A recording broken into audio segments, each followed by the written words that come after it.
Good afternoon, everybody. Welcome to the latest episode of Joxx. I'm Kevin Hastings, along with Hunter Yancey, live in his people pod.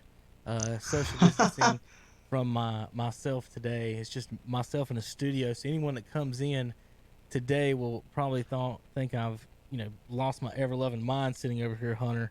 Because I'm just talking Yeah. to myself down the hallway. Is really pretty much what's going on here. So I'm sure I'll get some weird looks down the hallway at some point. But good afternoon to you. Yeah, good afternoon.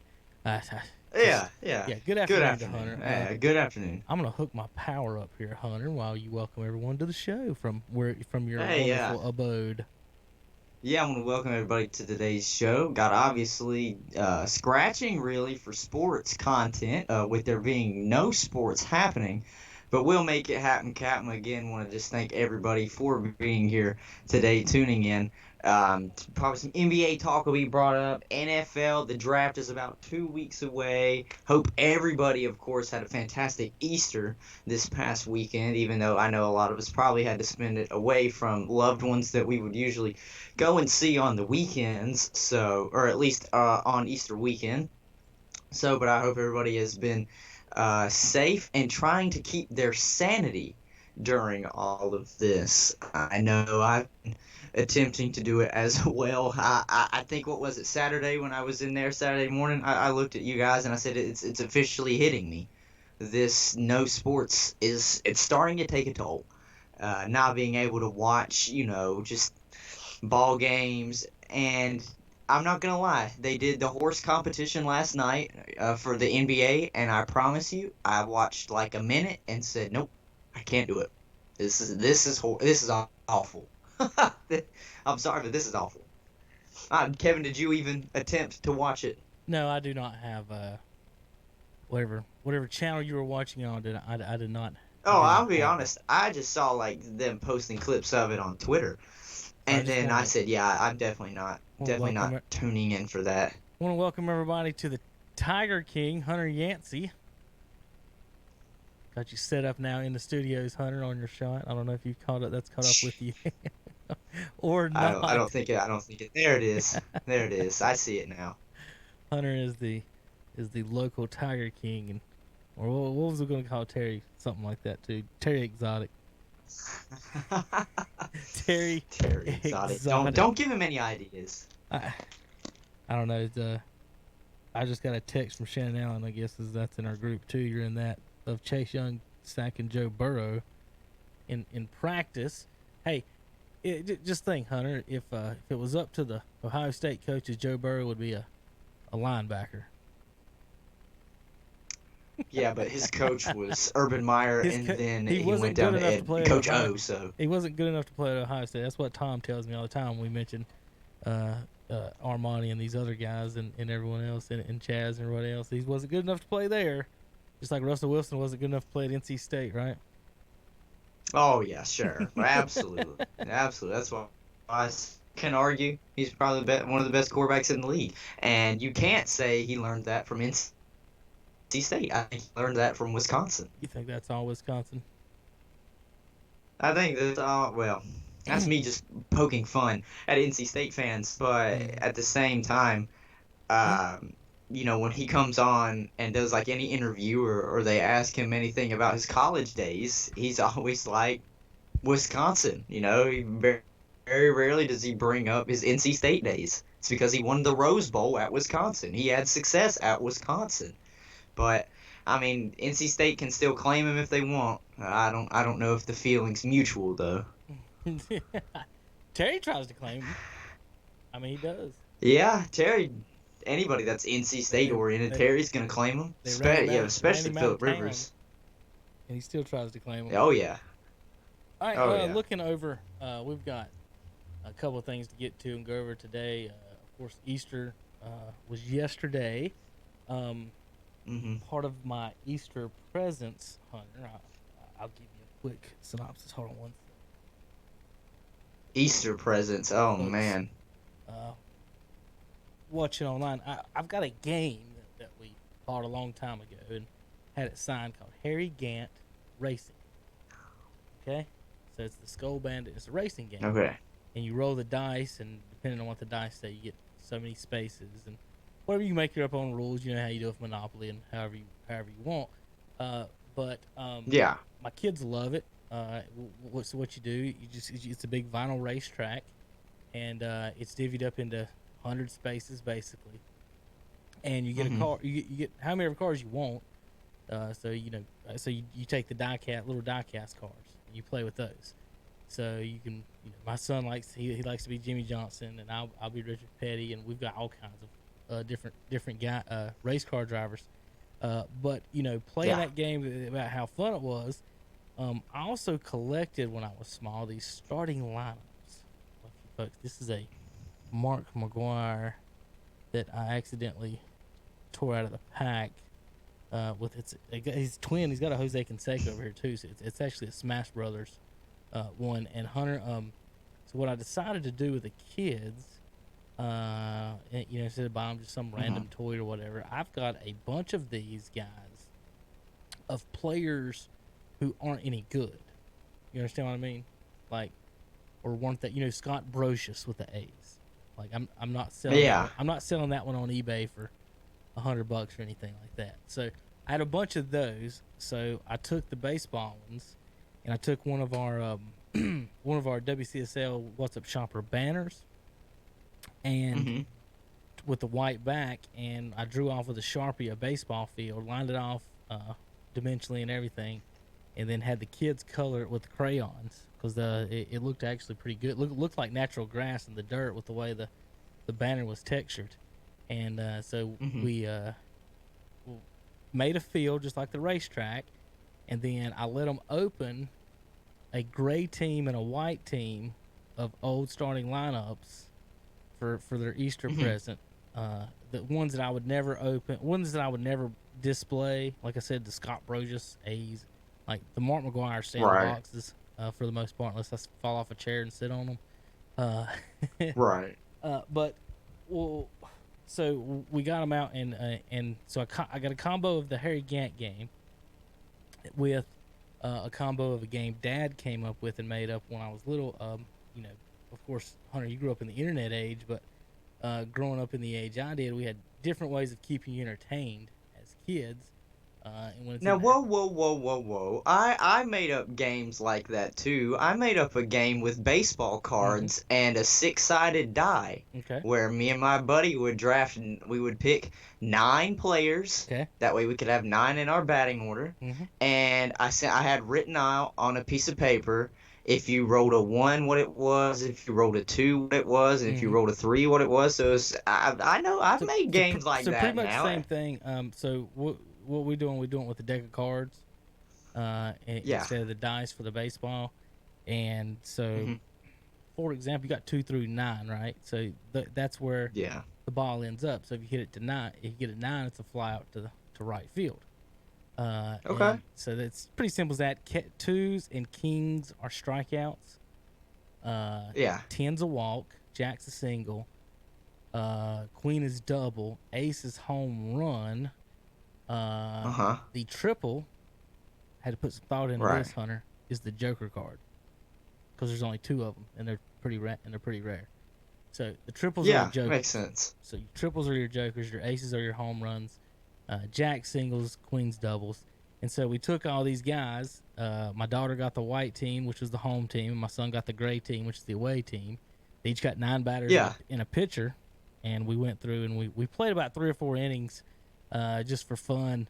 My daughter was up 7-0, and my son was like, I can't score, this is no fun. And like she was hitting like home run. I think she had 3 or 4 in the game, but I was like, son, it's just baseball, I think if I'm not mistaken, I did the same. I did something. That was our Easter first tradition we created a game. And I'm actually, Hunter, real quick, gonna send I've got extra ball players. I'm going to send another prototype field and some ball players over to my nephew's house, and see if those guys are just now getting into baseball and playing and everything. See if they would be interested in testing it out. So that was our Easter Sunday fun time.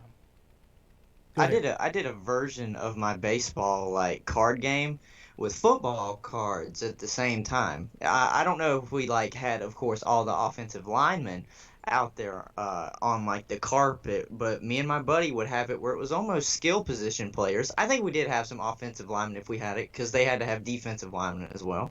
And essentially what it was is like it was almost a flip a coin if you were passing the ball. Right. Flip a coin, if it's heads, they complete the pass. If it's tails, it's an incomplete pass. And then of course if the DB's close to him, flip a coins, heads, he has the opportunity to intercept the pass. Tails, he doesn't intercept the pass. So, Gotcha. growing up like that, and if you had the creativity to come up with it, you could come up with all sorts of fun games just with playing cards. Some people like to collect them. I've got a whole bunch of collections in the closet behind me, but other than that, if you're not just collecting them, find a way to use them. I mean, that's fun. If somebody out Right. there has a kid that likes baseball cards, you can use my game idea because I thought it was great. Josiah is here today, and he was looking at some of them, and he's Yeah, asking about some of the old players, and he's of course has never heard of any of them. He's like, "Do you got any LeBrons? You got any right. Kobe's?" And I'm like, I'm like, I got a sweet Charles Barkley." Sweet Right. Charles Barkley. I did find Nice. today while I was going through, he was helping me put some up on the wall. I did find a Damon Stoudemire in the cartoon Raptor jerseys, so that one was pretty exciting. Hunter, I did mess up The on purple one. ones? Yeah, the purple ones. So I did Yeah. mess up on one yesterday. I'd give them the a pile to play with to open because that was part of the presents. Easter you're opening some gifts, so that was part of my gift is they got to open them too. And I Yeah. accidentally put one in there. I said, make sure you show me which one you're opening first because I dumped a bunch in there and wanted to make sure that they didn't do anything expensive or anything. They accidentally Hmm. opened one I didn't want them to. It's not an expensive one. It's more of a you probably should keep that for posterity's sake. It was a Will Cordero, which obviously doesn't Okay. mean anything, but he was in a Montreal Expos jersey. Oh, And so I that's didn't what want it him to is. The open that one. Expos. You're right. So what I'm going to do is he's actually going to join our studio here Okay. in the background for us because I don't want him to be played with. So we're gonna Yeah. we're gonna do that and join him to our studio. We've got a bunch here in the studio, but he's gonna have to join us. It's one more of the Bash Brothers. I've got him right here. There's Jose. Can you see? And he's also Hunter. Don't forget a certified Bigfoot hunter. Jose Canseco. Bigfoot hunter. Jesus, if that's the he'll be more famous for that as the years go on than people remembering him as a baseball If player. he catches Bigfoot, yes, absolutely. If he catches Absolutely. him. Hopefully, I guess I could. between me and you, I hope he does catch him. Oh, absolutely. I do too. That'd be well, whoever catches him is going to be the biggest story ever. But the fact if it was Jose Ever. Canseco, then yeah, that would be that would be a good one. There would be so many Question steroids is, jokes. does Canseco have the arms that he used to and possibly Yes, he could does. wrestle that Bigfoot down? Oh yes, he does. He is he Oh still, yes. he still lives / juices. Oh, Uh, he's yoked, all right. so can I follow him on Twitter, of course, because it's fun. So Yeah. yesterday he tweeted, "Happy Easter to everyone except Alex Rodriguez." That's all it says. Happy Easter to everyone except Alex Rodriguez. Him and Jose A-Rod. don't ever change. Apparently, A-Rod, he apparently, I think A-Rod may have slept with his wife, and that's what that is. Yeah, I think that's the claim Jose's making. Yeah, That's it's Jose's claim. So that's his claim. happy Easter to everyone except Alex Rodriguez. Jeez. That's so awesome. That's just feed me that all day, Hunter. I could just eat that. Just- just put it in a spoon, swirl it up however you want to, and feed me that. I have a craving for more Anything- Jose Canseco. Anything Jose is fun though. I mean, he's just he's a goofball nutbag, and it's just I don't know. He's one of those people. I don't know if you know anybody like this that whatever story or rumor that someone tells you or you hear about him, you'd be like, yeah, that's I 100% believe. Not like, no, 100%. it's like, really? Huh? Neat. No question. Doesn't Makes surprise me at sense. all. Doesn't surprise me at all. Doesn't surprise me. Jose Canseco, of course, 483 home runs. He one of the Bash brothers. Didn't I don't think he started the steroid era, but he might have started. He's definitely a part of it. They were doing all kinds of things back then. Before No guarantee he started, but by God, he was in it. he was involved, definitely 100% involved, and it was not against the rules of baseball. Of course, some of what they were doing was illegal, but yeah, I mean, 6'4", 240 pounds. I mean, Hunter, he was like a right-handed. The best way I can explain it is a right-handed Adam Dunn, to where it's strikeout or 500 feet. Like that's the best way to describe. In today's baseball, that's perfect. Oh, he batted 260. Hunter, if Jose Canseco played today, let me put it this way: these kids would lose their minds, because let me go over a couple of other amazing things that he did. So home run seasons, he had 1, 2, 3 40 home run seasons, 1, 2, 3, 4, 5 30 home run seasons. So 7 years of more 100 home runs or more. 5, 600 RBI seasons. But he was before his time in this sense, Hunter. He struck out 150 times. He averaged over 162 games, 167 strikeouts. Now, I make fun of Mike Trout because Trout averages 159 per 162. So we're in Trout range with how great Jose Canseco. No, honest to goodness, Hunter, Jose Canseco's first 7-8 years. Listen to this: second year, All-Star, MVP 20, MVP 23. The next year, All-Star, MVP 1, All-Star, MVP 12, MVP 4. That's just like first 6 or 7 years is nothing but All-Stars and 40 homers. How about 1 year, Hunter? Probably his best year of his career. He batted .307, 42 homers, 124 RBIs, and Hunter, he stole 40 bases. 40 home runs, 40 stolen bases. How bad? That was his MVP year. How bad would the folks today just be? Jose Canseco. if he come out here and hit 440 homers and stole 40 bases, and then he struck out 128 times. Oh my goodness! See, the only thing these guys didn't. Oh, they love him. The only thing these guys didn't do back then, as far as like, so you when you try to compare Canseco to Trout, well, Trout's going to have more walks. Like those guys were swinging the bats. Like they were just coming out swinging. So Canseco hit 266. Trout's right at 300. I bet 20 points. I bet you could get 20 points if he just tried to get more walks. But that wasn't his game. His game, like I said, was Adam Dunn. I'm gonna hit this thing as far as I could. His on base plus slugging was 959 that year. 1988, Jose Canseco, but 40 stolen bases with 40 home runs. Man. I'm not sure how many people did that.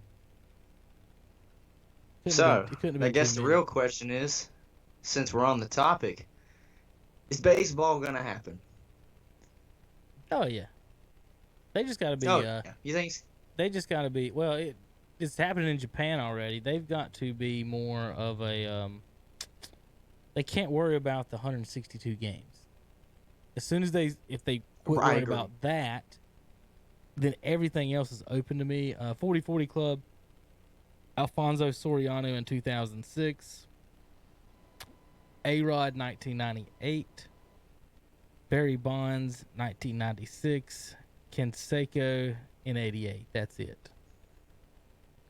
So Jose Canseco, good company. Barry Bonds, A-Rod, and Alfonso Soriano, the only players go 40 homers, 40 stolen bases. Canseco, of course, was the first to do it. There's been a ton of players go 30-30. The list is too long for me to to even say.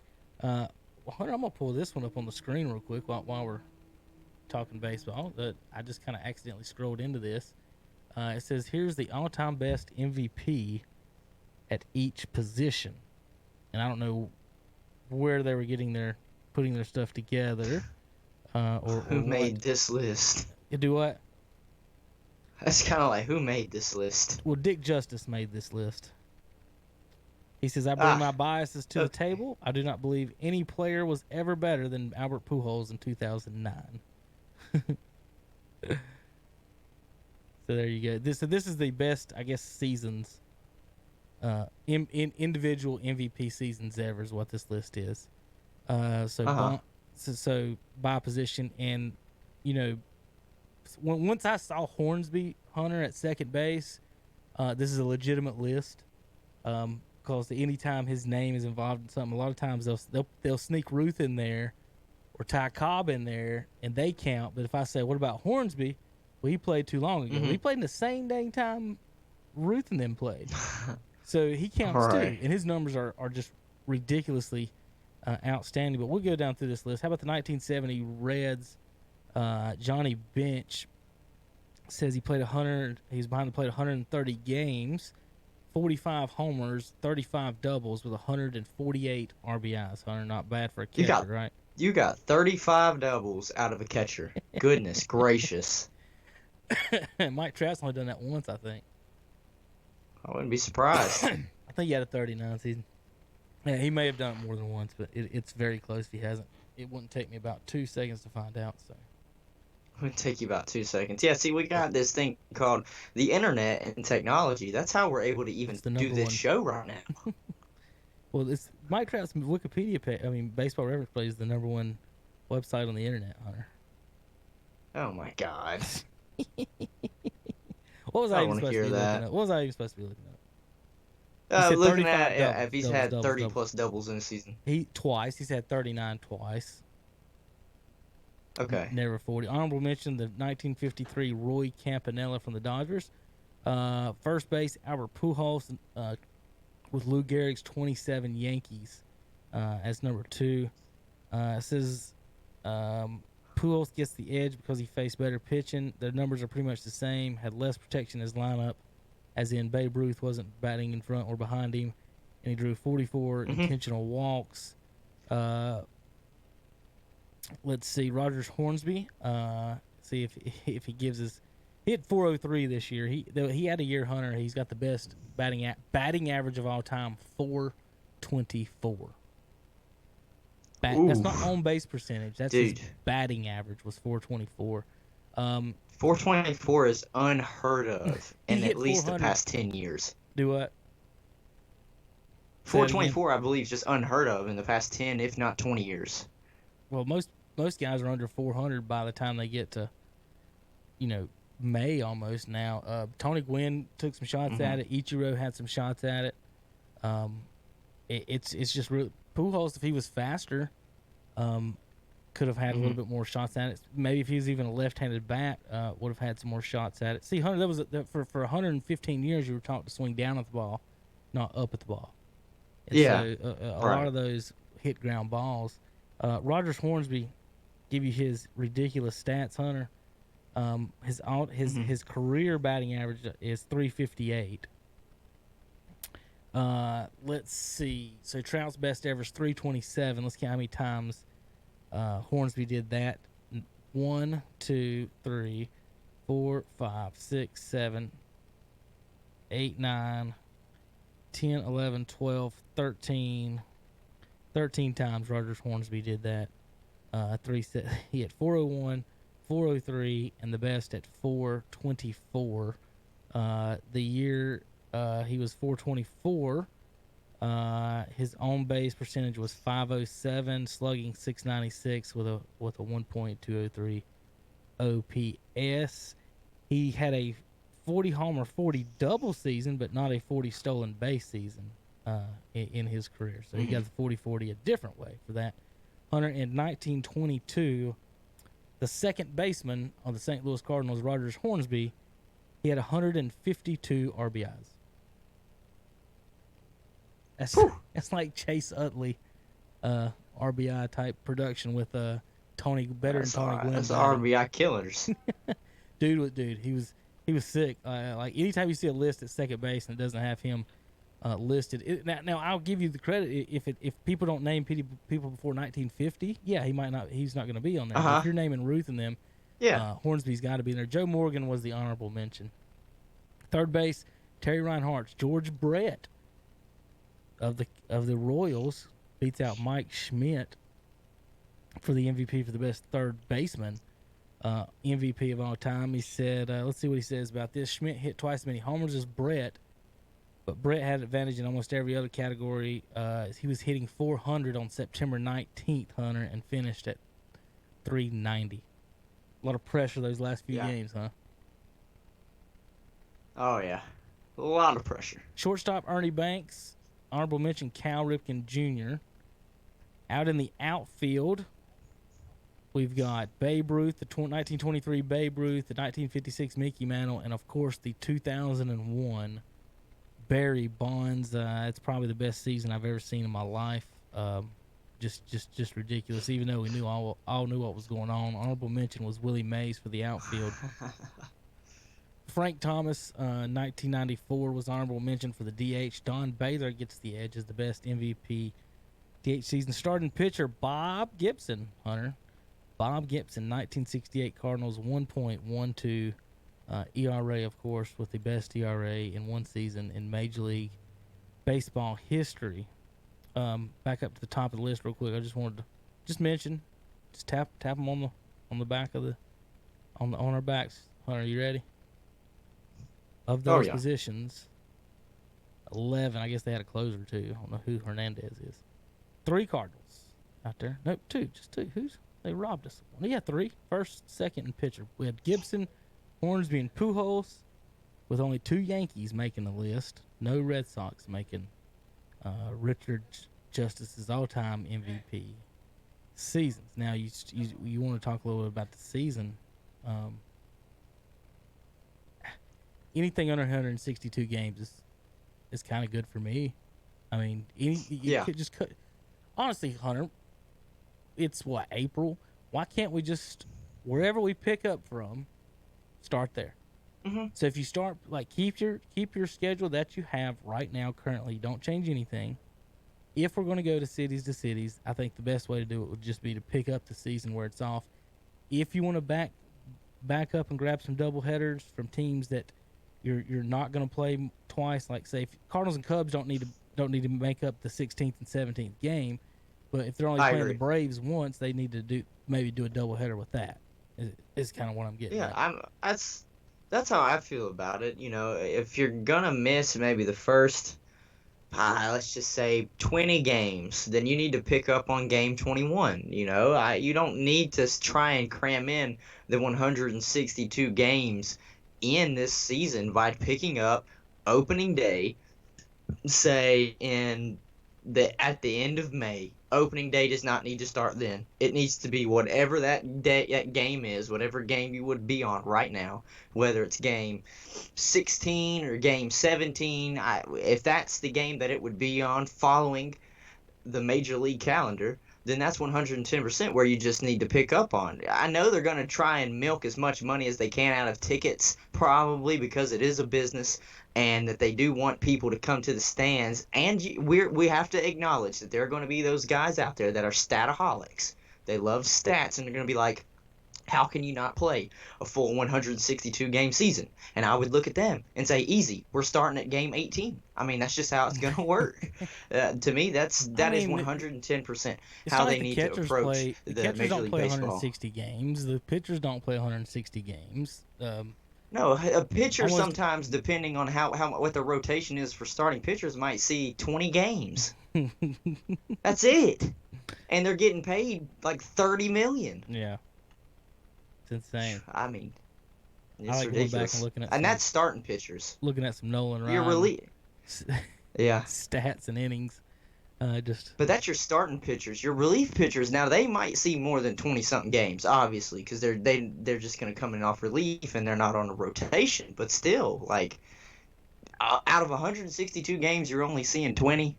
come on, man. Come on. Got you another little list here, Hunter.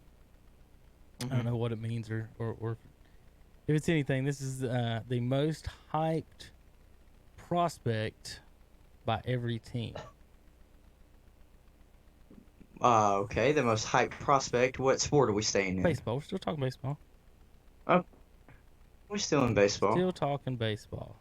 Let's start in Atlanta. Who do you think they have as the most hyped prospect in Braves history? The most hyped. I guess that's the way they put it. Let me make sure I read it. I can see I'm sitting here. The most hyped prospect ever for all. Do I need to put it up on the screen for you? I guess I can. I'm just sitting here reading this without you knowing what I'm looking at. There you go. Most hyped. So Atlanta Braves. I guess it just, to me, comes down to what do they mean by hyped? Just he was the one that everybody was most excited for to come up? I just saw the headline. Now you're going to make me read a paragraph. Here are the most hyped players for each team. No, I'm just saying. I don't know the future time. It's just, that's what they mean. There's no measurement. It's just they were hyped. Okay. Whether they were good or bad. The most hyped. Just the hyped. It's the hypeness, Hunter. I don't know what to tell you. It would be easy for me as a Braves fan to just say Chipper Jones, but I'm going to say Andrew Jones. I'm going to say the other Jones. They've got him in tiers. I'm going to say Andrew Jones. And you are 100% right. The answer was Andrew Jones. Oh, man. They're in the top tier, too. So I'm just going to go down. Yes. Washington Nationals, Strasburg and Harper tie. That's easy. But the thing about them, if you go back to the Expos, then that totally changes. I mean, they had everybody. Yeah. Everybody who was anybody that came in the league came through the Expos. Expos might have had the best minor league system. Randy Johnson, Larry Walker, Tim Raines played there. Just tons of people came through the Expos organization at some point.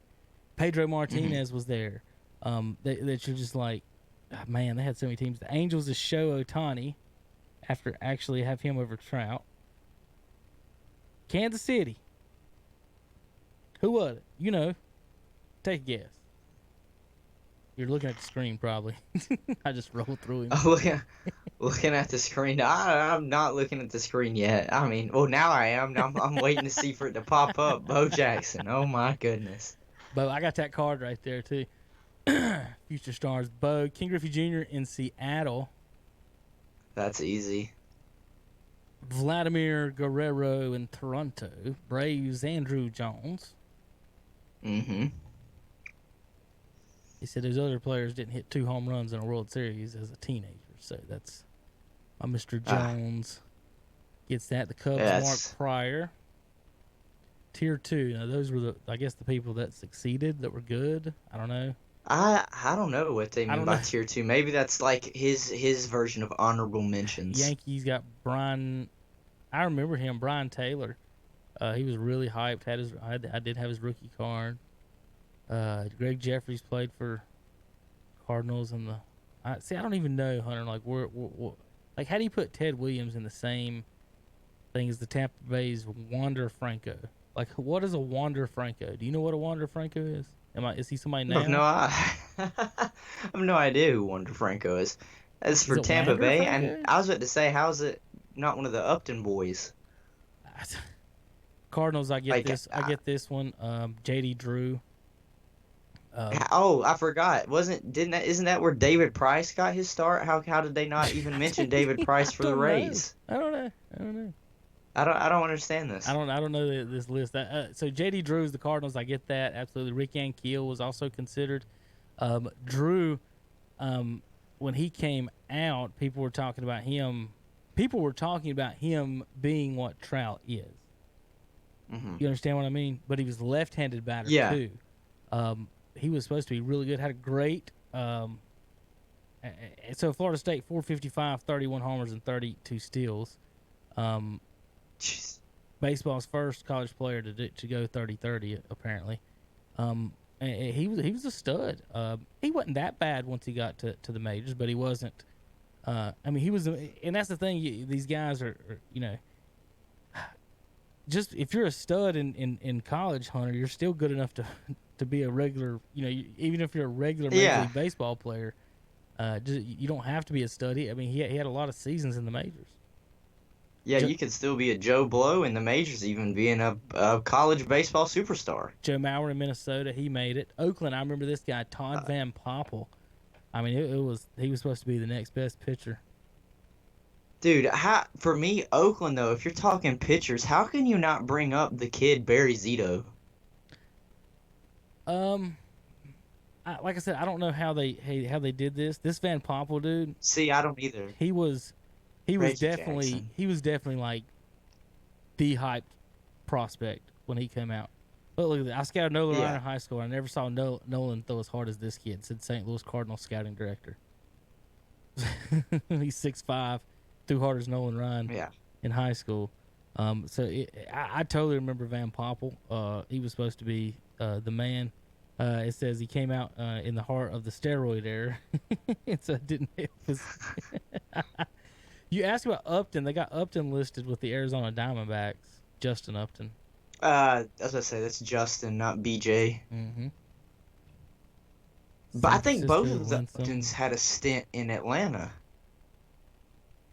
Gary Sheffield in Milwaukee. I forgot. I mean, he's played with so many teams. I couldn't even remember that. Sandy Alomar Jr. in Cleveland. It's funny. I just pulled his starting lineup out of the pile in there and put him on the wall. Very good catcher back in the day. A lot of people, thought he was in the running for maybe one of the greatest catchers of all time at that point when he was in the league as well. So there's some baseball. Any other thing on baseball, Hunter? You want to touch on? I mean, other than that, nothing really because it's still up in the air for baseball. Exactly. Are they going to go through with this grapefruit and cactus league kind of thing that they're throwing up in the air? Personally, I'd love to see it, but we just have to wait and see if it comes to fruition. Yeah. Baseball is mostly, for the most part, you're 6 feet away from everybody. Oh yeah. Except on tags, and I mean, how long? I don't know. And I mean, and in the dugout. I mean, they're all right there on top of each other. It's gonna be somebody. I was watching something yesterday, and it was talking about one of the leagues is gonna be the one that bites the bullet. Is gonna be the first one, but also whoever is the Hmm. first one to come back, as long as everything's okay, is gonna be the ratings through the roof and pretty heroic as far Yeah. as leagues wise to give us something to watch and get back into. It's basically to me, NASCAR is going to work on some details. They're not at one track every week, so they got different states, different Right. governors to deal with. Baseball can hunker down. They're talking about hunker down in two places, Arizona and Florida. I like that possibility to get it going. You'll have no travel from the teams as far as flights. Now, they may fly. I don't know if they will fly in Florida. I don't know the logistics of Arizona's Grapefruit League to know how far everyone is apart from each other. I do know in Florida there's some Hmm. long drives, so I don't know how often they're putting Major League Baseball players on charter buses for 5-hour drives, or if they're going to somehow get some small private flights to bounce around Florida. I don't know those logistics. That's not my problem to worry about. That's Major League Baseball's to worry Yep, about, I agree really. 100%. That's not our problem. That's Just not get our it, problem. They just gotta get figure it that done. out. That ain't for us. Honestly, Hunter, instead of playing at different like places, I would Hmm. say maybe play it. I know because there's so many games, so I didn't think about that. Let me back that up. They're gonna have to play at home and aways like that. Maybe they could reduce it to eight. What do we got? Just 8 stadiums instead of 16, and I don't know. Because you got to have home. You want home and away. That's part of baseball. But then again, would it be if everybody's traveling in Arizona? They're just driving down the street each. I really don't know the logistics of Arizona's Grapefruit League. I mean Cactus League. I just know in Florida they're got some pretty long drives if they do have to drive. I don't know about that. It's just kind of Not my like I just said. It's not our logistics really to worry about, is it? No, not at all. We just show up and talk about baseball. That's it. I mean, Just really. get it going. Oh, we don't have to worry about any of that. Just get it going. Yeah, I think that's what the we need. I think that Drew Brees put it best. He said, "Right now, America needs sports." I think that's I've said that for weeks. I said if anybody can just get it up and going, it's one of those things where the news is sitting here screaming, look at this, everybody's gonna die. Look at this." When we could always be able to look at sports and be like, "Yay, this is kind of like." Our getaway and escape, and we don't have to worry about everything else. So I think that it's at a point where Major League Baseball or the NBA, because I know the NBA is talking about like a 25-day plan to try True. and get it back up and running. One of them, it has to just. I agree with you how you put it. Bite the bullet. They just got to bite the The bullet and do NBA it. has to be the hardest one to do it because everybody's rubbing Mhm. up against it gets each other covered in sweat. I mean, I've played plenty of basketball, plenty of these other sports. Football, you can almost make them wear long sleeves and gloves and kind of get away with not Yeah, ever touching each other.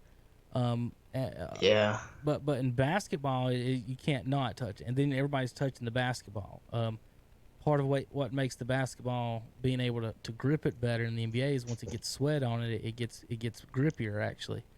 That was one of the problems they Hmm. had with the new ball that they tried a few years ago. That it was getting slicker as the game went on, as instead of getting more tactile. Um, I don't know, Hunter. Just with the racing, I don't see. I could see them doing that. As far as the drivers, I mean, they're not even near each other. The only people is all the crew guys down on the bottom in the crew in the pits and stuff. Goff, I don't see why Goff couldn't pretty much just do it right now anyway. Um, I mean, you can do without the galleries, and you mostly play in threesomes, and the only person you're close to is your caddy. For the most part, you shake Hmm. hands at the end of the round. You can forego that maybe if you wanted to, but you're near each other. But without fans on a golf course, you can stand far enough from each other. So if you're in a threesome, what's the rule? A lot of these rules, 10 or more. If you're in a threesome, that's 6 people, Yeah. and a rules official and a cameraman. So now you got 8 people just sit there on this one hole. I mean, I just think that there's a lot of space, and really, you're not. In NASCAR, the crew guys are touching maybe a lot of the same equipment. In golf, you're not touching anything. The only people touching anything is whoever pulls the flag out, really, and the caddies changing But not pulling the only flags that, out. in NASCAR, half the time the crew members they're in long sleeve Oh, fire they're suits totally or they're covered. wearing gloves at the same time. Right. The only thing exposed on them, in the most part, anyways, their faces. Yeah, I don't think anybody's not wearing gloves down there. I would hope not. I don't. I did watch one race on one of these throwback races where a guy, um, like broke his wrist. One of the tire changers broke his wrist changing the lug nuts or whatever. Yeah. They got stuck on him and turned his whole arm, about flipped him over and turned his whole arm around about on a lug Oh nut. God. Man. But, yeah, that could have been nasty. Yeah, that was Yeah, that my would have been Corona cough. That awful. was a clear my throat cough here. If you're wondering, see, drink. I'm displaying my Jose Canseco. He's just standing up here waiting for Bigfoot to walk by, Hunter. He's gonna get him. He's gonna get him. What's bad is the Gonna light is get not him. hitting his Oakland A's jersey as good as he can. So that's all I got. All right. Well, let's move on from baseball then. I'm looking through the internet, and it's a sad state of affairs on what to pick on for sports. Hmm.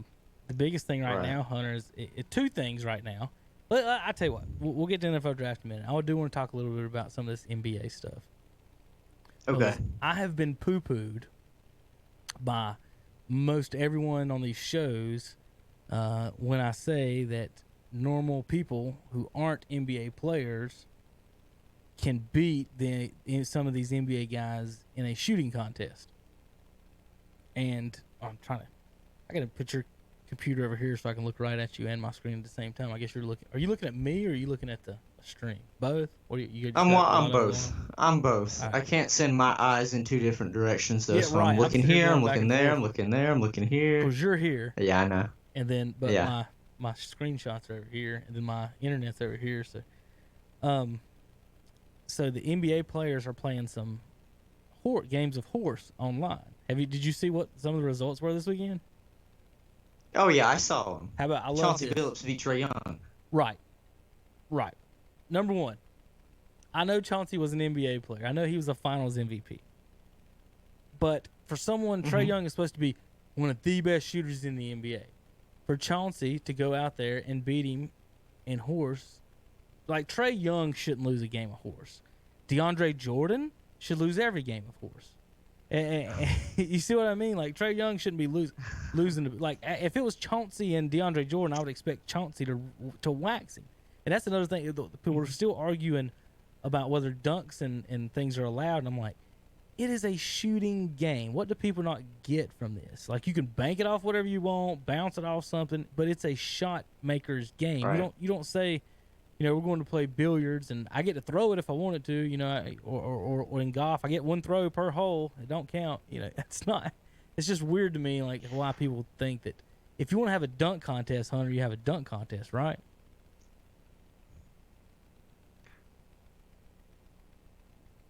Yeah, if you're gonna have a dunk contest, then you just go out there and you let them dunk. I mean, but you're then pitting just athleticism against someone else that might be non-athletic. I mean, I'm not gonna say that WNBA players wouldn't be able to have a chance because I know Brittany Griner can dunk, but then you would have somebody go out there and do it between the legs just to maybe finish somebody off, and that's just not fair. And then especially Trae Young is essentially like 6'1", barely.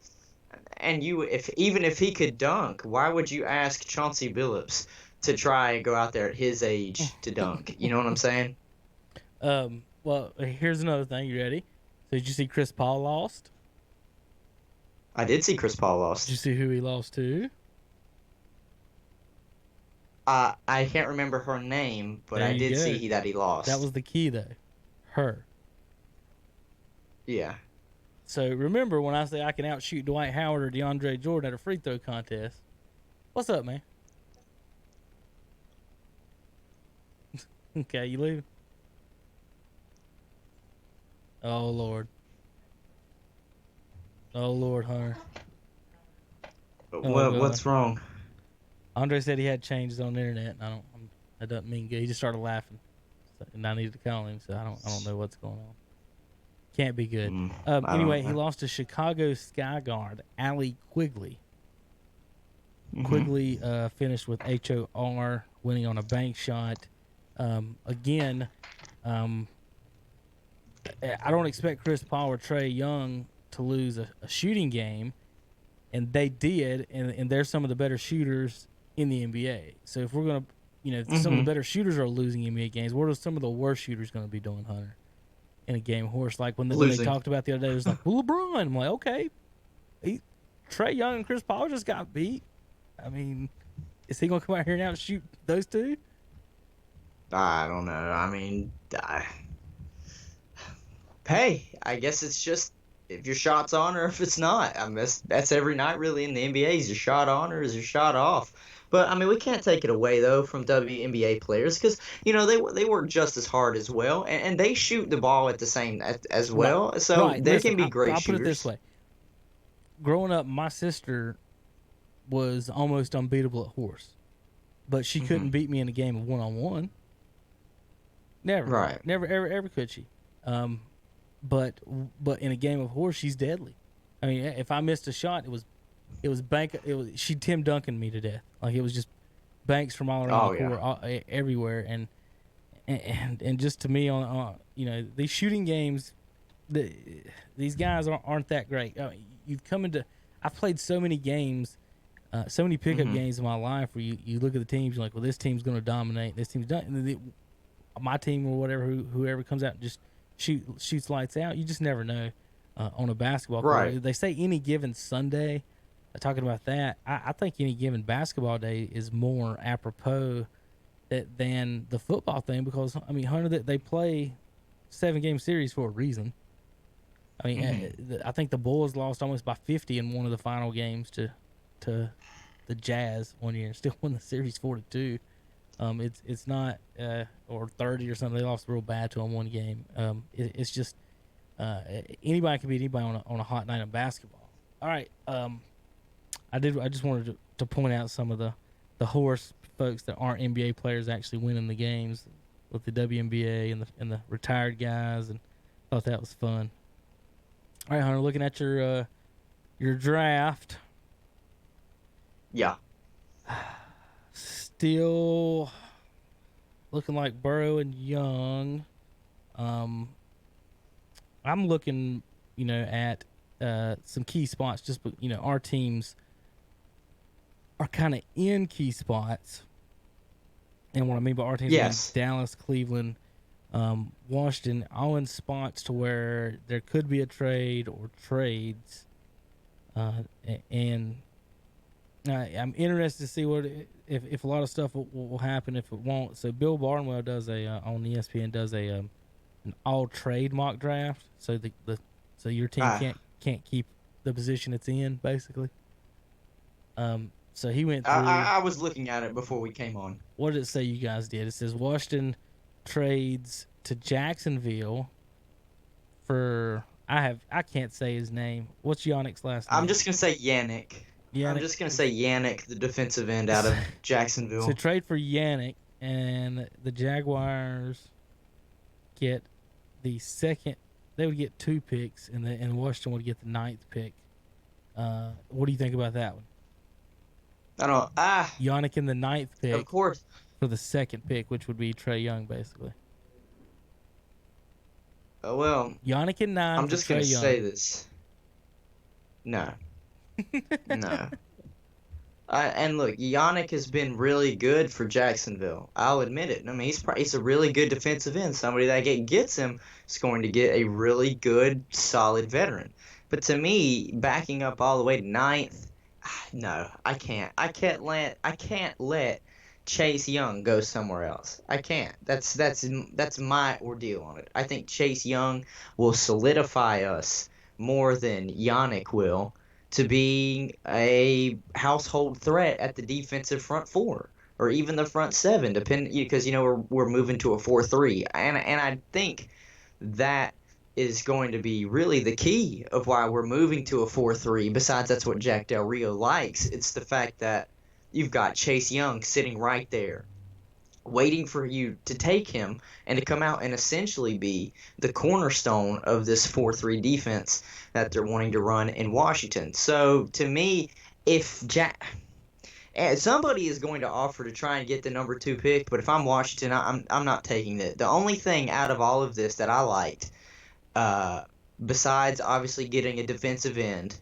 in Yannick, is that we would have gotten a 2nd round pick, because we don't have one this year. Other than that, no, I wouldn't do this. All right. I'm gonna run down the hall and grab my phone charger in a second, Hunter. I'm looking down through this for some trades. Here's your good one. You ready for this one? Yeah. This will make Terry's whatever left of his hair catch on fire. Cowboys trade to the number 5 to pick Tua. Oh, God. Cowboys trade to 5 for Tua. No, to me that's not a good move, man. Anybody that tries to come up and grab Tua, to me, that's just not a good move. If anything, let Tua fall to you. Don't move up for Tua. It says, I'm trying to think, trade values it values Prescott something close to a 17th pick and a Jimmy Johnson draft chart. It said the Dolphins have 4 first-round picks, Hunter, 5, 17, 18, and 26. The Dolphins could trade 5, pick up Dak Prescott, and then 3 first-round picks to bolster the offense in Miami. Or they could just keep the 5 and sign Cam Newton. What do you think? I'm running down the hall.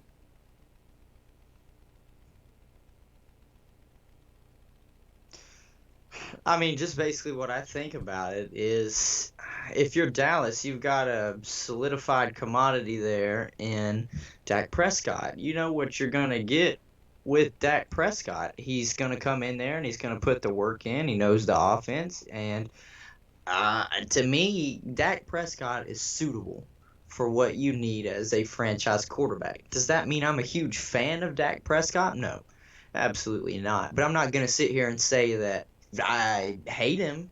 I think he gets the job done in Dallas. The question then becomes, are you wanting to bring in, if you do hypothetically make a trade or you move up for a quarterback, first of all, you got to love him. I mean, you got to be sold on him and that he's not going to be a bust, because then you take your spot out of getting possibly better in a different position to make up for that quarterback spot, which to me, I just don't do it if I'm Dallas. I think I work it out with Dak long term and fill the positions of need for the team. And I think there are a lot of positions of need to make Dallas a real threat for the Super Bowl. So if I'm Dallas, I don't move up for this. Like I said, Tua, to me, I don't move up for him because to me that's a sign of desperation. I think that's a desperate move. I would let him fall to me. If teams kind of shy away from going after Tua, then that's on them. And if he's there right for the taking, absolutely, I take him for myself. But other than that, no, I'm gonna ride it out with Dak. Because I have my core that I've had for the past 2 years, which we've had, some decent success with. They wish they would have had more success with it last year, but it's going to be the core of the Dak, the Zeke, and Amari. And I don't know. To me, it's just one of those things where you bring in a young quarterback and have him try and learn this new system. Which, if anything, Cowboys fans could always argue this is the perfect time to bring in a young quarterback, because we do have a new system underneath Mike McCarthy. So, but to me, no. I'm not moving up for Tua or any of these quarterbacks. Because to me, it's a desperation move. I let them fall to me. I agree. I mean, I don't like trading up and getting rid of picks, especially valuable ones for, you just, when the teams fall in love with a player, move up 2 spots. I mean, you got to value whether or not, I mean, especially in the first round, Hunter, if you got like a guy at 7, you got to give up 2 picks to get to 5. Is it really worth losing 2 starters over really liking this one guy for 2 spots? The teams that'll do that, it just kind of, I don't know. The more picks you waste, it's tough in this league. Cowboys didn't win a Super Bowl back in the '90s without a stud defense, and I don't see you can win a Super Bowl with Cam and with Dak and with Trent Dilfer, but they're not going to win you the Super Bowl. They need a good defense, and the more money Dallas spends on offense, the less I believe they'll win. And if you guys take a smart approach to this, as far as Redskins go, I think y'all could take the division here in a couple of years if you're smart. I don't know. Rivera with only 3 winning seasons in 9 years in Carolina, people seem to like him, but does his production meet the likeness of him? Everybody seems to say he's a good guy and good to be around, but is the production going to meet that? And how long will Washington allow? He could be a good stabilizing thing. I like his hire better than most of the folks you've hired in the past few years. They've all been kind of, home run shots per se at Gruden or Spurrier or someone like that. The quarterback situation is going to be so interesting on the draft. Well, I'm going to go, okay, Hunter, you're going to like this one. Okay. Carolina Panthers trade. Ready? I've seen it. Yeah, go ahead. Washington gets Christian McCaffrey for the Redskins. Panthers get the 2nd pick. Washington gets the 7th and Christian McCaffrey. And that's what I was just saying a minute ago. Why would the Panthers give up the 7th and McCaffrey just to move up 5 spots in the same draft? Who would you want that bad that you would give up a starter and McCaffrey, 2 starters, a Pro Bowler and a starter for another guy? He better be a Hall of Famer. I mean, this is kind of ridiculous.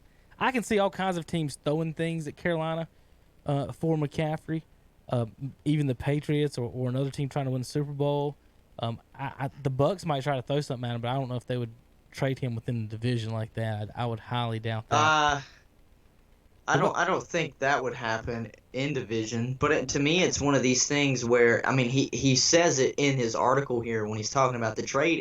It's one of those things where the Panthers want to strike while the iron's hot.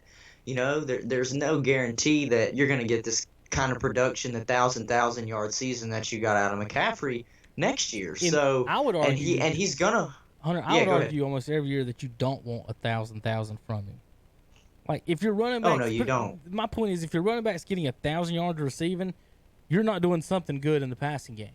Like, he shouldn't be getting 1,000 yards. You should be throwing to the receivers who are downfield, and if he's getting 1,000 yards, I don't think something... Either the design / someone's not getting open or the quarterback's not doing his job. I don't like the running back. It's good. It's good to have that weapon. Because, and the same thing with running as a quarterback. If your last resort is the swing pass to McCaffrey or the run for the quarterback, that's a good thing. But if it's your first resort, if it's plan A, and then I don't think it is a good thing. And I think, McCaffrey, he probably would. I would say he should still be shooting for the 1,000 yards rushing. But if I was him, I wouldn't be worried about that receiving at all. Other than they're trying to get this big first contract, and then after that, I would be like, I ain't catching a pass. Well, that's exactly what it is. That they made a good point. Barnwell did. He said, "Are they wanting to break the bank for McCaffrey after witnessing what just happened to Todd Gurley? Todd Gurley just got his money 2 years ago, and now they shipped him out of town. Basically, let him go wherever he wants. Cut him. Yeah. Said, hey man, we'll just pay you what's left, but you're killing us on the cap space, and your production is not here." And Christian McCaffrey, I'm not talking like skill-wise. I think he has some elements to that Todd Gurley. He's a better receiver to me than Todd Gurley is. But to me, Christian McCaffrey does not have nearly the durability size-wise that Todd Gurley has. And they ask him to do everything in Carolina. And I mean everything. I'm playing with Hunter's screen right now, putting the Tiger King over here. Hunter's the Tiger King. There you go. Mess around with it. Give me something to do. Button the press here for a minute while I scroll on down here. How about the Jacksonville Jaguars trading with Tampa? Tampa moving up to 9. Get a tackle. Cleveland moving back. These are just fun what ifs is things that they could do. Tampa and Carolina trade doesn't involve Curtis Samuel for O.J. Howard swap. What about any rumors to Gronk to Tampa? Tampa folks say no, they don't want him. They have tight ends, but I'm like, yeah, you can like your tight end, but it's the best maybe ever. Yeah. I like the rumors. I think it would be a great fit, honestly. If anything, it just adds depth at your tight end position. Because what you're not going to ask Rob Gronkowski to do if you bring him in is be the full-time starter, because you do have an O.J. Howard. What you could do... I mean, it's going to be crazy to hear, but what you could do is essentially, it's a tight end for hire just for the season. If you need that big body that can go down there, post up any linebacker or defensive back and get you a solid 7 to 8 yards, that's fine. And who knows, his body might be a lot better today since he's had this time off, and he might be able to do everything he did at one point. But he's lost a lot of weight. He's nowhere near the weight that he was when he was playing. So to me, I would bring him in maybe on a like a 1 year, it's like a veteran salary. I think he's got to be traded. Bring him in for that one season. He might have to be traded for. I think the Patriots still have his rights. He maybe have to be traded for. I think they do too. I think what I read though as well is he would be a decent cap hit even if he came back. So they probably wouldn't, Bill Belichick. Everybody's leaving anyways, changing to the guard basically. I don't think he'd be scared to move off Gronk. To be honest. Alrighty. They Skip had them at 12-4, and Shannon at 10-6 for the Bucks this year. I agree with both of them. I think they can be in between that. It's 11-5. Seriously, I could see them being 11-5. Okay. Yeah, 11-5. Hold All on, right, I would have to look at their schedule. I mean, we can look at it. I just hope they get it in. You know what I mean? Yeah, We true. just hope it gets started. We'll know more about football, I guess, if baseball and golf and racing get picked up. I saw down the hall Tom had commented about golf. He's not popping up on. We've got like 3 different Facebook pages popped up. If you see somebody comment on something, you want to say hello to them, go ahead, because I got Mary Ellen McKay said hello earlier on my KTC one. Is that one of your fans? Yeah, that's my aunt. Big hello. She said, "Hey, buddy." Gave you some thumbs up. Yeah. I don't know if you see that one or not. Yeah. So I'm looking here at the Buccaneer schedule, Mm-hmm. and I'm not gonna lie. Looking at it, it's pretty tough. I mean, they have the Packers, the Chiefs, the Vikings, the Chargers, Oh no, you're breaking up. and the Rams. Those are all. You're breaking all up a little tough. bit on me. I was trying to let it filter out here. We got a lot going on here at the station right now. I'm pulling the schedule up. This one doesn't even. They don't even have the schedule out on ESPN. Where did you find their schedule? Do they have the actual dates yet? They don't have the dates yet, do they? Or do they? Or do they? I didn't see any dates. Oh, you was just looking at opponents. Yeah, dates to Yeah. be announced. All right, so just do win-loss with me real quick. In Atlanta, Win. at Carolina. These are all the road games Win. first. At Chicago, Win. at Denver, Win. at Detroit, Win. at Nolans, Loss. at the Giants, Win. at the Raiders, I'm gonna say loss. home against the Falcons, I could see them sweeping the Falcons. That's a win. home against Panthers, and go ahead, Panthers. Yeah, that's a win. Home against the Saints, I'll put that one as a win. home against the Packers, I'm gonna give it to to the Bucks. That's a win. okay, home against the Vikings, These home games I mean, it's like I'm gonna lean towards the Bucks though. I mean, I'm gonna Right. give the Bucks a win there. home against the Chiefs, Except this one, I don't see the Bucks winning this. home Chargers, I can see them beating the Chargers. home Rams. I just don't know which Rams are gonna show up, so I'm gonna give it to the Bucks. That's 12 wins, Hunter. Well, I mean, I could see it essentially because I'm just looking across here. Denver's still young and rebuilding. Detroit's in trouble. Chicago, even with Nick Foles, I can't guarantee anything. I had them losing at the Raiders just because everybody always has that one week where it's a weird loss. So I thought them going out west, yeah, that's going to be a weird loss. And then at home, I mean, personnel-wise, they have a better personnel than the Packers. They have a better personnel than the Vikings. The Chargers still don't have a quarterback. And the Rams, I don't know what they're doing since they're 2 years removed from the Super Bowl. So the only one at home I could see them losing to is maybe the Saints and the Chiefs. All right, so based on last year's numbers, moving up to Hmm. 7 playoff teams, based on last year's numbers, it's pretty much if you had a winning record, you made the playoffs. 500 was 50-50 whether you were in or not. So Yeah. let's just go through that, Hunter. Let's find a 7 teams real quick in each division, just right now that you personally think conference that you personally think will make the playoffs.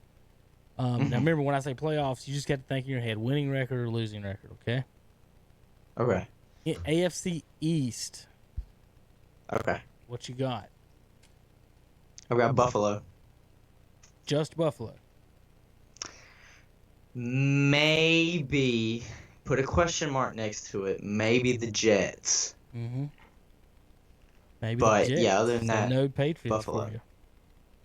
Nah, I think they win maybe 6, 7 games. AFC North. Baltimore. Is that it? Yes, Steelers, for right now, Browns. yes. AFC South. Winning records. I'm gonna go Indianapolis. All right, Hunter. Unless all 4 teams in the West are gonna have winning records, you got to back up and pick some more. Who you got winning records in the West? It's the Chiefs. It's gonna be the Chiefs, All right, I but need 3 wild card teams. You give me a champion from each division. yeah. See, I wanted to do that first, and then just think. So wild card wise, since there's 3 now, I would put. I'm gonna put the Steelers. I think Big Ben gets them back in. Okay. I am going to take Houston, even though that's the reason I didn't choose them to win the AFC South. I think Bill O'Brien is exploding that whole team. I think they can Golly. still win that or have a winning record out of that division. And then this is on a limb. This is on a limb. I'm taking the Raiders. All right, so Hunter in the AFC, Buffalo, Ravens, Colts, Houston in the South, Kansas City and Oakland out west, Ravens and Steelers. No Patriots, no Chargers, Broncos, Raiders. Oh, you said Raiders. Sorry, no Tennessee Titans. No step up for the Browns, but maybe for the Jets for Hunter in the Yeah. AFC. Right now, Hunter, before the draft, let's look over the NFC East. Champions of the East.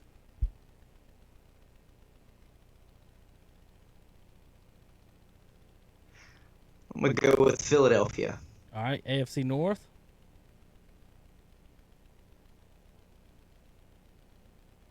Every year he's been healthy, Aaron Rodgers has I'm had a gonna go with winning the record. Packers.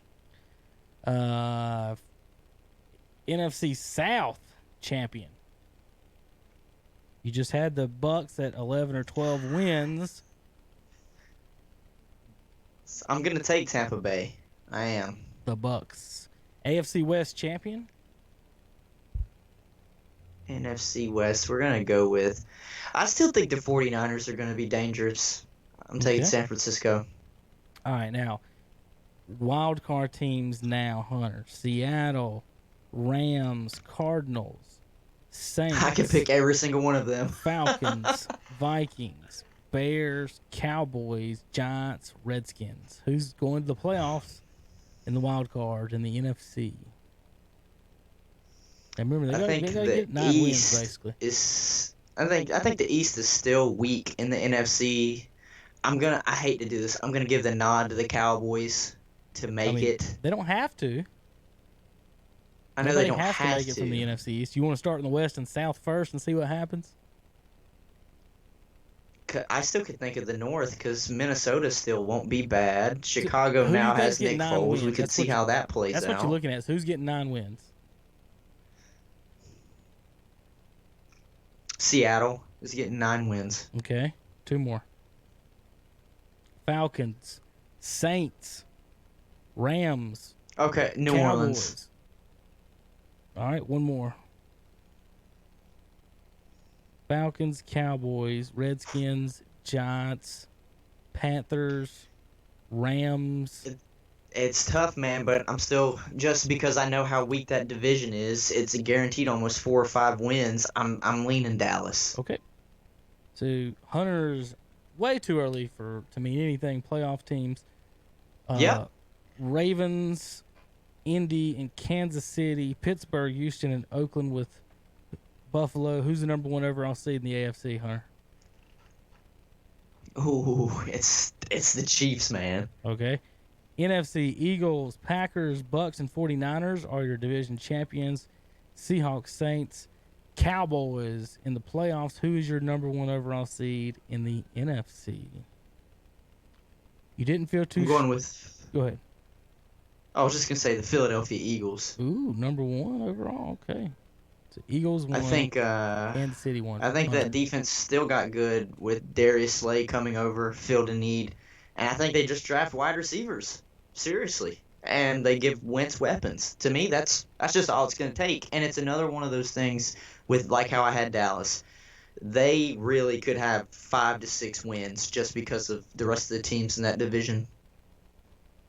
And that's including my Washington Redskins. Yes, they could sweep them. I know we're not there yet, but that's just me being a realist right now. If y'all start Kyle Allen, y'all might win the division, Hunter. We'll see about that. He had 5 wins last year with a 31st ranked defense. Think what he could do with the 15th ranked defense. Y'all could just be mediocre.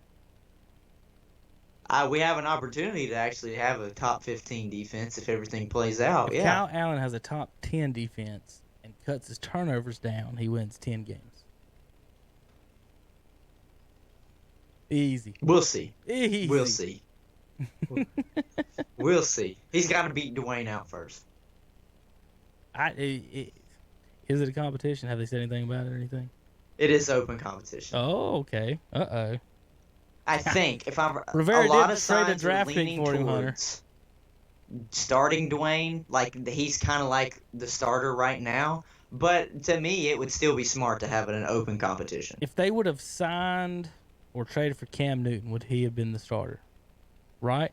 Yeah, he would have been the starter. So they traded for Kyle Allen. Mm-hmm. He gave up a pick for him, so obviously he thinks he can play. Yeah. Is he the leader in the clubhouse? No, the leader in the clubhouse is Thomas Davis.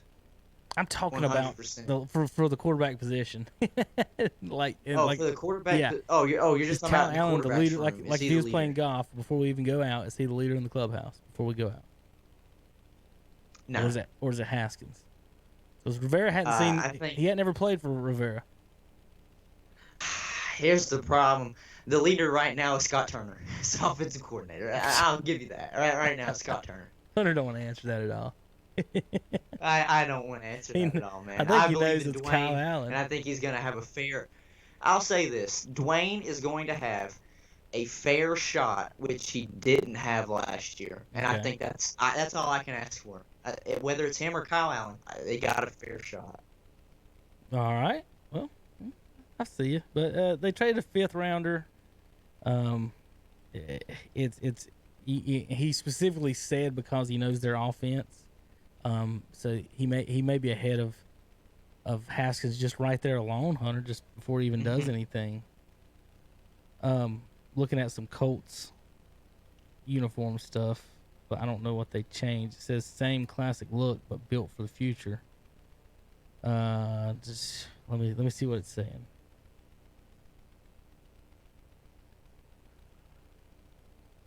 What? One of the most notable changes. They added a C to the uniform for the captain. That's basically their biggest news. They've also 7 grommets around the C to represent a horseshoe. So they added a C to their jersey with grommets. Are you on the edge of your seat now? Yeah. For the Colts uniforms. Oh, Didn't you mention them the other day? Something yeah, about I'm so excited. Oh, man. fixing their stuff. I think we did. Yeah, we talked about could they possibly do a rebrand maybe and bring the Colt back, like the actual horse. That's when I brought as the up logo. the Bronco, the goofy Bronco horse. Yeah, I don't even know what's different.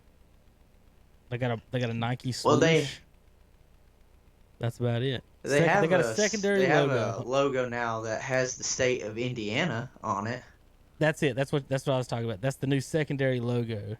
The state of Yeah, Indiana that's is about the it. middle of the sea, and it's got grommets for the horseshoes. To put And them in then the. they changed like the font of the way they spelled Colts. Oh, That's that's about big it. news. It is a more up to date modern font. They were using the old poplar. I think it's a poplar type Hmm. stud or stand or whatever you Yeah. want to call it.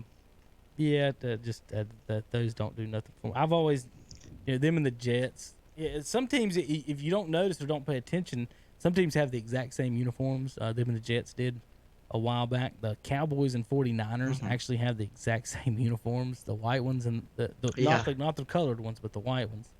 I mean, they're exactly the same. Just one's got red numbers and the other blue. So, um, uh, some of them, the Panthers and Broncos are tied in that design style as Hmm. well. Packers, you got the Bears and the plane. I can't stand the Bears. That one just they could have some type of sweet uniform or sweet logo, and that, like I said, that block that C that they're using, that's just somebody somewhere. That's all they had. They put a C on the helmet, and that's what they did. Yeah. Kind of like, you talk about the Indians block C, but still, I'm not a fan of the letters like that. All right, Hunter. Let's move over to see if I got any fun tweets and news from the weekend. Not much happened, of course, happening this past weekend.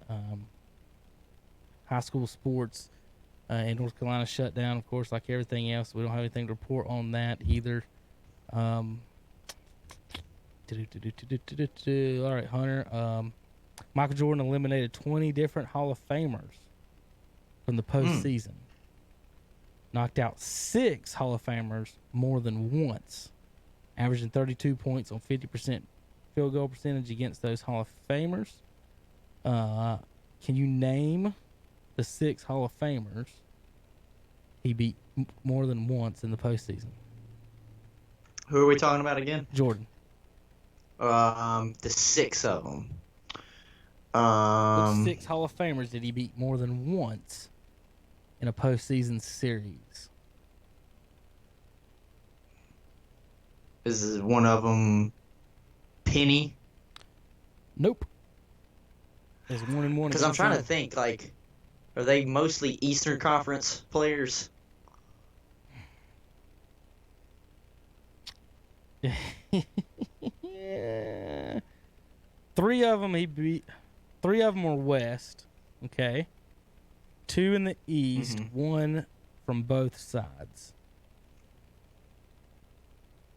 One of them So, is actually 2 of them are from both sides. Actually, so you just want me to name the just 6? name me any of them. Yeah, who beat twice? He's beat Is twice. Stockton? Stockton, and who else is easy? Malone. Yes, so that's the easy ones. Okay. So he beat them Yeah, twice. that's That's the 2 easy of the ones. 6. Now you need 2 people he strictly beat in the Eastern Conference, and then 2 people he split Eastern and Western Conference. Karl Malone and John Stockton he beat twice. One other guy he beat twice, once in the finals, another time in the Eastern Conference playoffs. So it was Barkley. Barkley's one of them. That wasn't the one that I just Yeah. mentioned. That's a different guy. Barkley Oh, is 3 times he beat Barkley, twice in Philadelphia, once in yeah. Phoenix. There's another That's what person. I was thinking. You've got Malone, Stockton, and Barkley. Then you got 2 guys he beat in nothing but the East, and another guy he beat once in the Western in the finals, and then once in the Eastern Conference playoffs. All 3, Hunter, for a hint, are centers. Ewing. That should have been the easy one. That's the one he beat the most. He knocked Ewing out of the playoffs 5 Yeah. times. 5 times Patrick Ewing got beat Um, by Michael Jordan. He got beat by Shaq one year. Got beat by Elijah one as well. So Ewing got it a bit from everybody. yeah. The other 2, I was gonna say Elijah won next.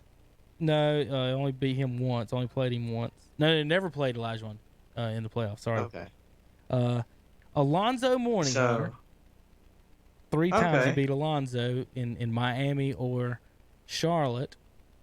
Hmm. And Charlotte is tied to the other one, who he beat twice. Who beat him 1 time in the NBA Finals and then beat him in Charlotte. Center. NBA Finals. Yeah. I Played for the have Hornets. to go through this Rolodex up here. What center played in the finals and also played for the Charlotte Hornets? Oh God, I can't remember his name. Vlade Just say it. Divac. That's what it was, Vlade. I So kept Jordan wanting beat to say Vita, like Arvidas, just because I knew the V was there, but it was Vlade Divac His Vlade. instead. Yeah, we traded for him, and then Jordan beat him there. So Vlade Divac. Yeah, not Arvidas or Armani, but Vlade Divac, Hunter. Hold on, Hunter. I gotta go walk over here and check one quick thing. But you're getting excited about the documentary coming out Friday, right? Yeah, no, Friday it's or next actually Friday? coming out Sunday. Sunday. It's coming out Sunday. Sunday, 9 o'clock. ESPN will be airing parts 1 and 2 of the 10-part docuseries on the 98 Bulls, 97, 98 Bulls, The Last Dance. And dude, I couldn't be more excited. That's my birthday, so that's literally like a birthday present for me late at night. I'm literally just gonna sit there and watch it the whole time. It's gonna be amazing. The question is, I'm do you gonna make love your girlfriend watch it too? Nah. No. Nah. She's like, honey, if you want to be closer to me, you need to watch this. This will explain a lot of everything. You just watch it, and you'll know a lot about me without even knowing anything. Just watch it.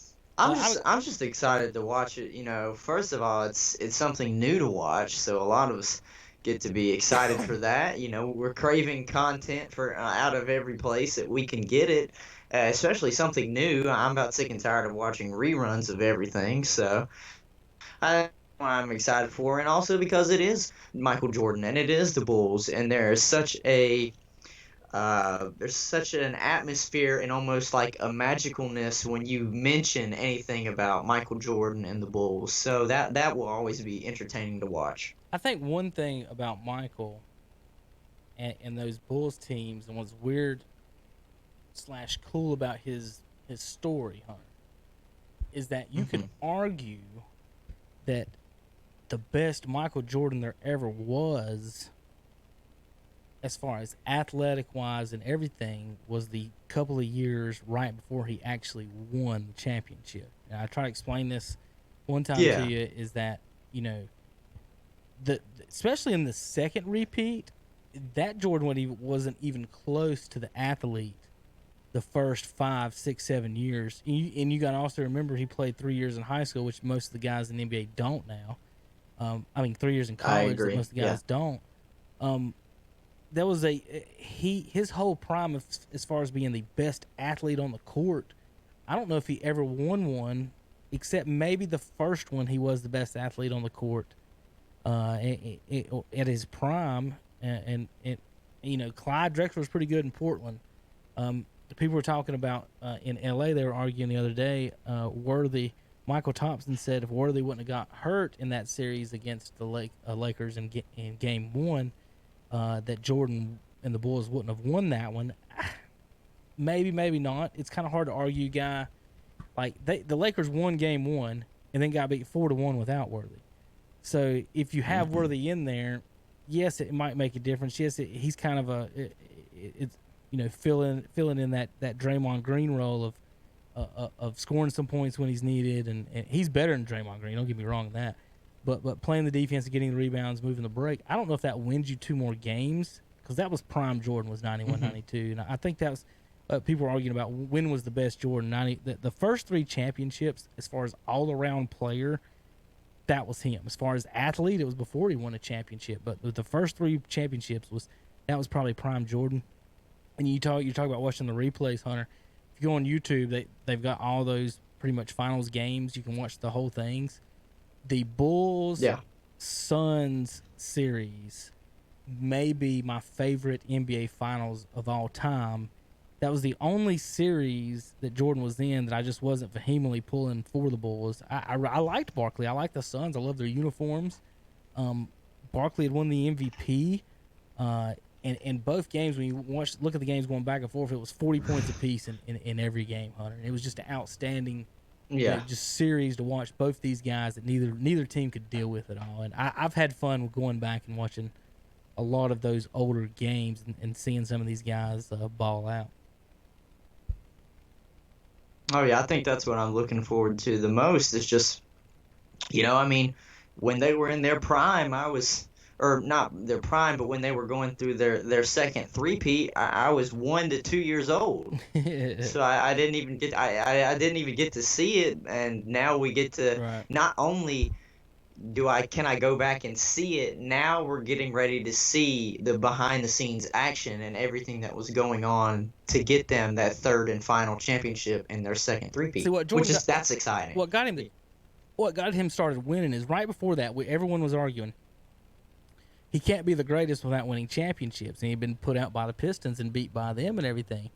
And people, he may be the best athlete, he might be the best dunker, we don't know. He might just be a scorer, we don't know. And what Phil convinced him to do was he doesn't have to score every time, allowing Scotty to get his 25. And but if you'll go back on YouTube and whatever and watch, there's all kinds of stories of Jordan put 55 on us, or Jordan put 45, and every one of them is like, we pissed him off, we shouldn't have, and we said something we shouldn't have, and got him mad at us. Yeah. And those are the games to where, like, he would remind people that, hey, I'm getting 35 tonight and we're winning. If you really want it, I'll put 50 on you, and I don't care if we win, you're getting 50 on your head. And a lot of times, that's what that was him just putting it on people's heads. And he didn't, and Jackson convincing him that he didn't have to score 35.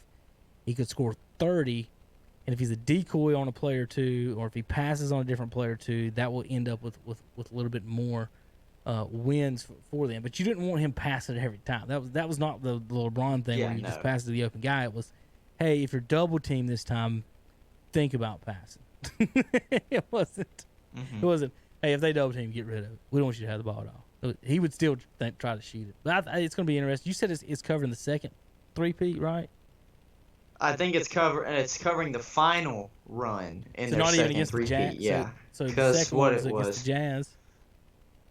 Yeah, because what it is they're doing a 10-part series on one season. Yeah. Jeez. I guess they just got that much information and that much tape. Like, what are we going to do about the Olympic team and that championship team, and what are we going to do about like, really? I thought it was like the whole second repeat, not just 1 year. I mean, if that's just 1 year, we need a 10-part documentary on every championship. So there's 60. Then I need a season on his I want a season on his 37-point season. Then I want a season with the Wizards when everyone was doubting him and he was dropping 40 and 50 on teams every now and then. It's crazy to think, but the reason why it's called The Last Dance is because that's what Phil Jackson called the season. Right. When they had a meeting coming in, because management had decided that this was the last season that they were going to be together. Yep. And so when he brought everybody in there, that's what he had on their playbook and stuff. Because I saw a video of it today. Steve Kerr was talking about it. He said he called it The Last Dance. So. I mean, it just I tried to explain it to y'all last week how dumb that was. I mean, if you think just an organization thinking that it's their fault and not the greatest basketball players we've ever seen's reason they're winning, and they haven't won. They haven't even been to a final since, much less won one. That is just I can't explain how stupid and ridiculous that was. And even the fact that he came back, Hunter, and won 3 more, that should have been like, hey guys, we should probably let him play. And this kind of leads into the Brady situation, and a lot of people don't get is like, if he's good enough to play for someone else, why is he not good enough to play for my team? And I was watching, kind of the Howard Stern interview with Brady, and then, people trying to interpret what was going on. And it seems to me like Belichick, he's just got his rules and stuff that he does for these players. And basically Brady and they were saying that he saw him, he's an older player now. He doesn't see him as, hey, he's a friend, he's the guy who won 6 championships for me, thank you. He just sees him as a cog in a wheel. And he's an older player and basically wanted to get rid of him last year. And once the management sees it like that, Hunter, Jerry Jones got really big-headed in the 90s. He thought as long as he had Michael, Emmett, and Irvin, it didn't matter who else he put out there, he thought he was going to the playoffs and had a chance to win the Super Bowl. I mean, that's really was the mentality, and that's what buries these owners and buries these teams when you think like that. I think you can't just, as a Charlotte Hornets fan, you can't just get rid of talent. I mean, He just, I agree. it's insane. I How bad agree. would they have? 100%. How bad? People lost their mind over LeBron choosing to leave Miami. What if, what if Miami? No, because that was what if Miami would have chose to trade him, or Cleveland traded to choose. What if Miami? Pat Riley said, we made the trade to get LeBron. We could trade him and get a bunch of pieces and beat him just because management does such a good job here in Miami. That's pretty much what the Chicago Bulls said. We do such a good job. And their good job, Hunter, was to get rid of Scottie Pippen to Portland too. Yeah, very smart. Uh, Well-run organization. Like I just don't get like what their goal was in all that. And then again, it might have been a Jerry Jones, power situation. You want credit, you want power, you want this and that, and then next thing you know, Jordan is on the Wizards and Montana and Kansas City. At least Montana was replaced by Steve Young and someone who won the Super Bowl, not whatever they were out there in Chicago. All right, Hunter. Anything else on your news or docket today? That's about it. I think of all of us. We know that we're still just waiting for sports, really, for some more headlines. Do want to say, I don't know if his family will ever see it, but I did want to say, shout out, thoughts and prayers to Tavares Jackson's family. Was a longtime backup quarterback in the NFL. Unfortunately, lost his life. I think they said 35, 36 years old in a car accident. You hate to hear that. And especially in these times when everybody's really trying to, stay at home and do social distancing, and that can only add. I can only imagine the feelings that they're going through. So that unfortunately for that, thoughts and prayers out to Tavares Jackson's family. Yep. Thank you for those words, Hunter. I'm trying to go through my tweets see if there's anything else. What's going on in the world? Some of these people on the internet, just the things that people worry about, Hunter, and get mad and angry about. It's just insane sometimes. Imagine. Hold on, I'm watching a funny Draymond Green video, but it's not Draymond Green. It's a kid. But it's not. It's. Of course, as soon as I say that, it stops. It's just spinning on me. I was wanting to see what this was about. So Draymond Green in the finals, and as a kid picking Easter eggs, I couldn't get it to play. But, all right. Yeah. Wednesday we'll have more sports talk. Tom will be in Wednesday probably along with Zach. Philip, who knows? He may. I don't know if he will or not. But we'll probably have a busy house in here on Wednesday, folks. So tune in then. We'll have more sports talk for you. Get you all the info and up to date we can. We'll maybe have a little fun Wednesday with some Mount Rushmore. I was gonna do some with Hunter today, but I think we're pretty good where we're at. And yeah, from that, we'll just see you guys Wednesday. Then of course Saturday sports talk on KTC. Folks, check out whatsupshopper.com. We've moved from we've had a website this whole time, obviously, but we've moved over to almost all online with on What's Up Shopper. And folks, I kind of want to give you a quick look at what's going on watching our podcast. Quick shout out. It's local shopping in Gaston, Cleveland, and Lincoln County of North Carolina. So you'll be able to shop by county and check out some shopping. So if you're looking for things and you don't want to get out and about, you're wondering what these guys have, cars. We've got lawn and garden, local services, restaurants, all-terrain motorcycles, lawn and farm and garden equipment, local real estate, sporting goods, hardware, clothing, and more. So, folks, check that out. We'll also put Milton's Swap Shop on there. You can check that out and pull up that, and then on the Swap Shop, Milton will he records that and post that on his own podcast. And we put that out on our What's Up Shopper Facebook page, so check that out. All right, Hunter. Let's see you Wednesday. Yep. All right, buddy. Well, you have a good night and a good Tuesday. And, folks, take care. And everybody have a good day here on KTC Broadcasting. We're going to call it a day here and see you guys on Wednesday, April. What is Wednesday? The 15th? April 15th? Yep. All All right, guys, have a good day. KTCBroadcast.com. Shock Joxx podcast live on Apple, Spotify, and more. KTC Broadcast.